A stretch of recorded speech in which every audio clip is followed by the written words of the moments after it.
Good morning. I'm out running some errands with Dean today. Dean had a heart doctor checkup, and so I'm in the parking lot at the hospital.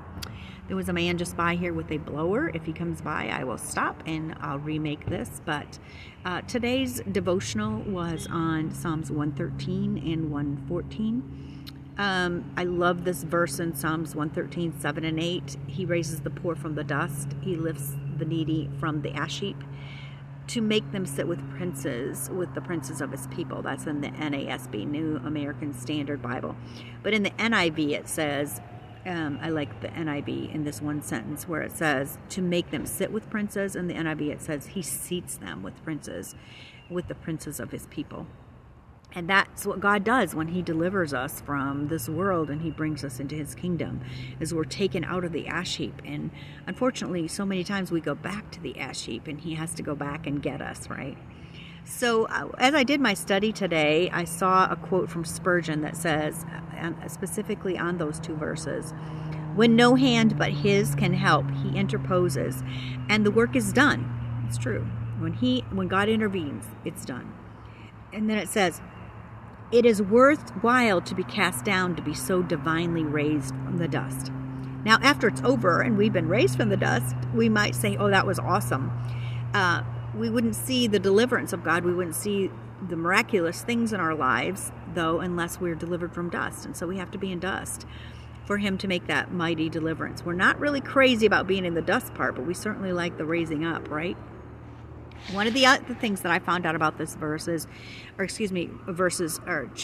113 and 114, is that they're part of three actual books, the Hallel or Hallelujahs, and 113 through 118. And they're about the Passover and the deliverance from Egypt. And so 113 and 114, the study that we had today, were actually songs that were sang before the Passover meal.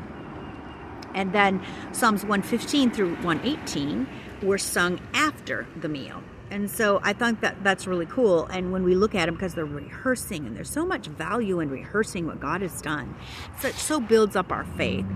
And so this commentator, G. Campbell Morgan, he suggested and says, and it makes sense to me because they are in the Passover directions when you do a Passover, that these were the songs, S-O-N-G, Psalms, P-S-A-L-M-S, that were sang at the Last Supper. These were probably, the scripture tells us in Matthew 26:30 and Mark 14:26, that they sang a hymn.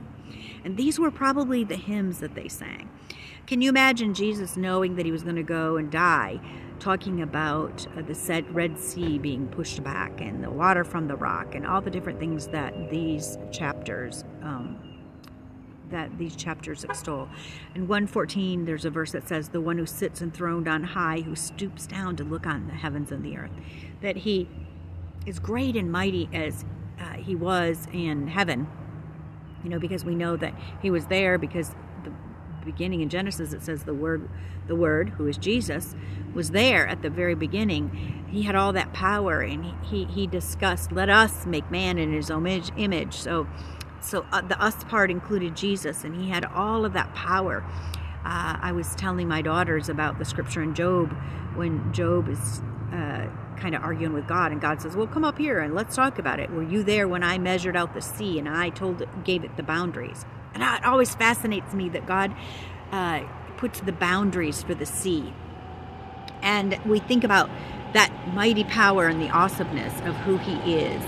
And then Jesus chose to leave all that and become a human because of us. And so it's really, he went from his glory and he went really truly to dust, because, there's so much in that picturing, because we are dust. Our bodies are made out of dirt. I've always said, give yourself a break. God knows we're just dirt, right? These bodies are just dirt. And so he came and put himself in that dirt form and did what he needed to do to make a way for us to have a relationship back with God himself. So very wonderful. It's Psalms 114 talks about Judah going first, and so we know that Judah they went first in as they led Israel. Judah always is a symbol of praise. Judah means praise, so praise has always got to go first. And so these are great scriptures to go back and rehearse the things that God has done in the Old Testament.